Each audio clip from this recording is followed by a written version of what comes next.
হঠাৎ করেই ঘুরতে বের হয়ে পড়লাম আমি আর শাকিল। কোথায় যাব ভাবতে ভাবতে চলে আসলাম চামটা বিলে। এসে দেখি রাস্তার উপর দিয়ে পানি উঠে গেছে। এখানে যার যার মতো সবাই মনের আনন্দে পানিতে গাড়ি পরিষ্কার করছে।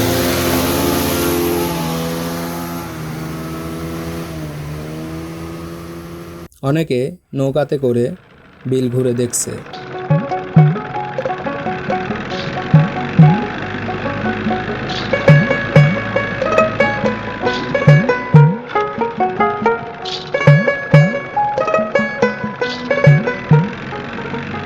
এবং জেলেরা নৌকাতে করে মাছ ধরছে।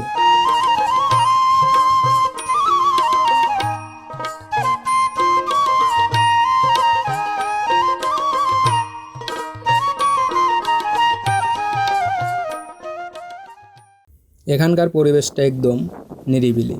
সমস্ত বিলে পানি আর বাতাসের যে স্নিগ্ধতা, পাখির কিচিরমিচির শব্দ মনকে শান্ত করে দেয়।